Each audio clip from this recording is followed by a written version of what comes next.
जब हमारे पास pure culture receive होती हैं ATCC cultures, American type culture collection ATCC, तो हम उसको सिर्फ 5 पसाजेस तक ही क्यों यूज़ कर सकते हैं। इससे ज़्यादा पसाजेस तक हम उसको क्यों यूज़ नहीं कर सकते फार्मास्यूटिकल इंडस्ट्री के अंदर।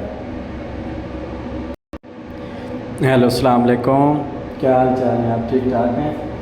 उम्मीद करता हूँ सब लोग खैरियत से होंगे।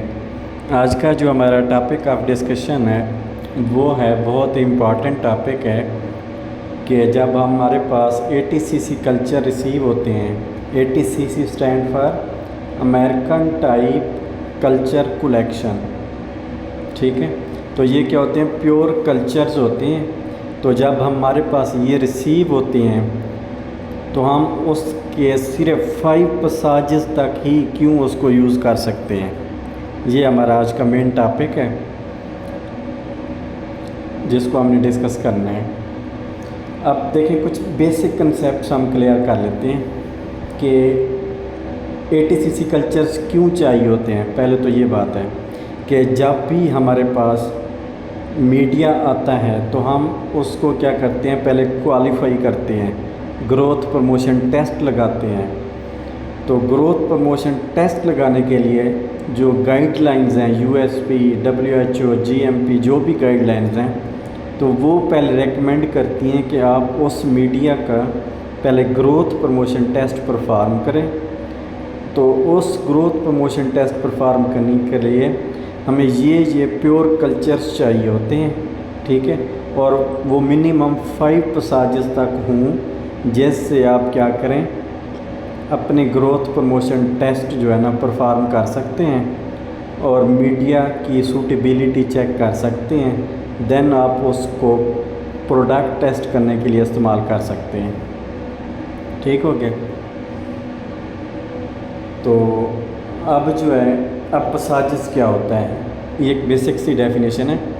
पसाज का मतलब ये होता है कि अगर आप एक माइक्रो ऑर्गेनिज़म्स को ट्रांसफ़र करते हो किसी दूसरे फ्रेश मीडिया के अंदर, तो जो वो ट्रांसफ़र है उस ट्रांसफ़र को हम बोलते हैं पसाज, ठीक हो गया, समझ आ गया। पसाज क्या होता है कि अगर सपोज़ हमारे पास एक माइक्रो ऑर्गेनिज़म प्लेट के ऊपर हमने स्ट्रिक किया हुआ है, अब इसमें से ये समझो सेकंड पसाज हमने स्ट्रिक किया हुआ है, अब इसमें से कॉलोनी पिक करके जब हम लिक्विड ब्राथ में ऐड करें या दूसरे फ्रेश मीडिया TSA की प्लेट के ऊपर स्ट्रीक करें, ठीक है, तो फिर उसको इनक्यूबेट करें, तो ये जो ट्रांसफ़र है ना सेकंड पसाज से, मतलब सेकंड पसाज वाली प्लेट से लेके हमने नेक्स्ट ब्राथ में या TSA की प्लेट के ऊपर स्ट्रीक किया है या ब्राथ में ऐड किया है कॉलोनी, तो ये जो ट्रांसफ़र है इसको हम बोलते हैं पसाज, ठीक है।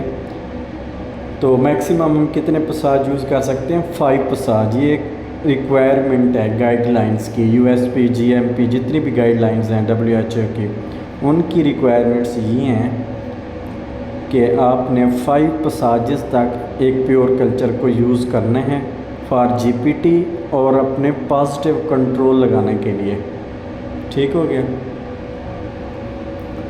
तो अब ये लिमिट ही क्यों है? Why we limit ATCC to 5 passages only. अब समझ आ गया ना कि ATCC क्या होते हैं और पसाज क्या होते हैं, ठीक है। तो अब जो हमारा क्वेश्चन है मेन कि वाई ओनली 5 पसाजेस, तो उसकी जो रीज़न्स हैं वो हम ये हैं, जेनेटिक स्टेबिलिटी, कि जब हम 1 से 5 पसाजेस तक जाते हैं ना, मतलब एक पसाज से लेकर दूसरे फ्रेश मीडिया में ट्रांसफ़र करते हैं, इसी तरह अगर हम मोर देन 5 पसाजेस करेंगे ना, तो जो माइक्रो ऑर्गेनिज़म का जीनोम है ना, वो क्या होता है, फिर डाइवर्ट हो जाएगा, ड्रिफ्ट आ जाएगी, उसके अंदर चेंजेस हो जाएंगी, म्यूटेशन आ सकती है। तो जेनेटिक स्टेबिलिटी के लिए मैक्सिमम 5 पसाजेस अलाउेबल हैं। उसके बाद उसका जो जीनोम है जेनेटिक स्टेबल है, वो स्टेबल नहीं रहता है अगर हम मोर देन 5 पसाजेस यूज़ करेंगे तो, ठीक हो गया। اس کے بعد ہے فینوٹیپک کنسسٹینسی، دوسری جو ریزن ہے کہ صرف 5 پساجز کیوں یوز کرنے ہیں کہ اس کا جو فینوٹیپیکلی، فینوٹائپ اور جینوٹائپ دو چیز ہوتی ہیں نا. فینوٹائپ کیا ہوتا ہے کہ جو فزیکل اپیرنس ہوتی ہے اس کو فینوٹائپ بولتے ہیں. سپوز ہمارے پاس اسٹیف اوریس ہے، اس کی فزیکل اپیرنس کیا، اس کی کالونی ہے یلو، اس کی یہ فزیکل اپیرنس ہے، ٹھیک ہے. فینوٹائپ کریکٹرسٹکس ہیں. تو جینوٹائپ کیا ہوتا ہے، جو مائکرو آرگنیزم اسٹیف اوریس کے جینوم کے بارے میں بتایا اس کو جینوٹائپ بولتے ہیں. تو جینیٹک اسٹیبلٹی کے لیے 5 پساجز ضروری ہوتے ہیں تاکہ اس کا جینوم جو ہے نا وہ اسٹیبل رہے.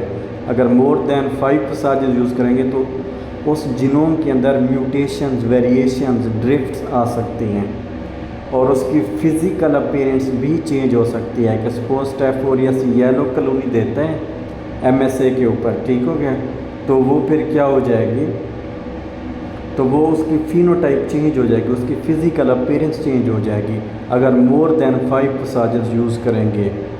ATCC کلچر آف اسٹیف اوریس 6538، ٹھیک ہو گیا. تیسرا ہے ریپروڈیوسیبلٹی. یہ تھرڈ ریزن ہے کہ 5 پساجز ہی کیوں یوز کرنے ہیں، اس کی تھرڈ ریزن ہے ریپروڈیوسیبلٹی. اور اس کی فورتھ ریزن ہے اسٹینڈرائزیشن، کہ یہ ایک اسٹینڈرڈ گیون ہے USP کے اندر، BP کے اندر، ISO کے اندر، تو ہم نے اس کو بھی فالو اپ کرنا ہے، اس کرائٹیریا کو میٹ کرنا ہے. تو ان کا اسٹینڈرڈ کیا ہے کہ اونلی 5 پساجز آپ نے یوز کرنی ہیں، ٹھیک ہے. تو اس کی ریکوائرمنٹ کو فلفل کرنے کے لیے بھی، اس کے اسٹینڈرڈس کو فلفل کرنے کے لیے بھی، تو ہم کیا کرتے ہیں 5 پساجز یوز کرتے ہیں. اوکے ہو گیا. اب ہمارے پاس لاسٹ جو ریزن بچ جاتی ہے وہ ہے ٹریسیبلٹی اینڈ کوالٹی ایشورنس، کہ ہم اس کو ٹریسیبلٹی مطلب ہم اس کو ٹریس کر سکتے ہیں کہ کون سا پساج یوز کیا ہے اور کون سا پساج ابھی چل رہا ہے، ٹھیک ہے. تو اس کی ٹریسیبلٹی آسان ہو جاتی ہے. اگر 5 سے زیادہ پساجز ہونا تو اس کی ٹریسیبلٹی ہمارے لیے مشکل ہو جاتی ہے اور اس کی کوالٹی بھی اشور رہتی ہے 5 پساجز تک. 5 سے زیادہ پساجز یوز کرتے جائیں گے تو اس کی کوالٹی بھی جو ہے نا وہ اشور نہیں ہوگی، اس کے اندر بھی ویریشنز آ سکتی ہیں.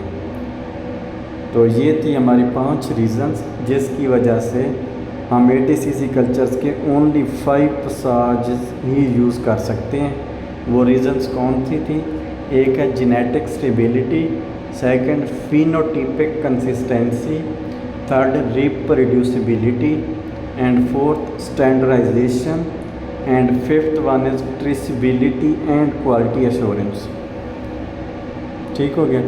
ہوپ سو آپ لوگوں کو سمجھ آ گیا ہوگا. اگر پھر بھی آپ لوگوں کے مائنڈ میں کویسچنز ہوں تو آپ کومنٹ سیکشن کے اندر بلا جھجک پوچھ لیا کریں.